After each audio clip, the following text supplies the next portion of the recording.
Search team కి దొరికింది. పుష్ప పోలీసుల కాల్పుల్లో మరణించాడన్న వదంతులు వ్యాపించడంతో చిత్తూరు తిరుపతి ప్రాంతాల్లో అల్లరి ఐకాన్ స్టార్ అల్లు అర్జున్ హీరోగా సుకుమార్ దర్శకత్వంలో రెడీ అవుతున్న మోస్ట్ అవైటెడ్ మూవీ పుష్ప 2. ఈ సినిమా షూటింగ్ స్టేజ్ లో ఉంది. గత 3 ఏళ్లుగా ఈ మూవీ ప్రొడక్షన్ దశలోనే కొనసాగుతుంది. పర్ఫెక్షన్ కి మారు పేరైన సుకుమార్ పుష్ప 2 విషయంలో ప్రతి విషయాన్ని 1-3 సార్లు చెక్ చేసుకుంటూ కథని పకడ్బందీగా సిల్వర్ స్క్రీన్ పై ఆవిష్కరించే ప్రయత్నం చేస్తున్నారు. పుష్ప మూవీలో పుష్పరాజ్ క్యారెక్టర్ గాను అల్లు అర్జున్ కి బెస్ట్ యాక్టర్ గా నేషనల్ అవార్డు వచ్చింది. త్వరలో షూటింగ్ మళ్ళీ మొదలు కాబోతుంది. సుకుమార్ ప్రస్తుతం ఫహద్ ఫాజిల్ కి సంబంధించిన సీక్వెన్స్ తో పాటు మిగిలిన పెండింగ్ పార్ట్ అంతా కంప్లీట్ చేసిన తర్వాత బన్నీ షూట్ మొదలు పెడతారని తెలిపారు.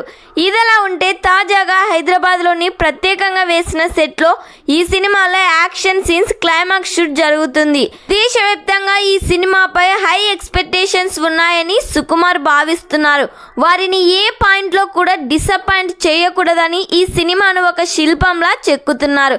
సమయం ఎక్కువ తీసుకున్నా కూడా మూవీ దేశవ్యాప్తంగా ఒక ట్రెండ్ క్రియేట్ చేయడం గ్యారంటీ అనే టాక్ వినిపిస్తుంది. ఈ సినిమాకి దేవి శ్రీ ప్రసాద్ సంగీతం అందిస్తున్నారు. మరి ఈ సినిమా థియేటర్స్ లో రిలీజ్ అయ్యి బిగ్గెస్ట్ బ్లాక్ బస్టర్ హిట్ కావాలని ఎంతమంది కోరుకుంటున్నారో కామెంట్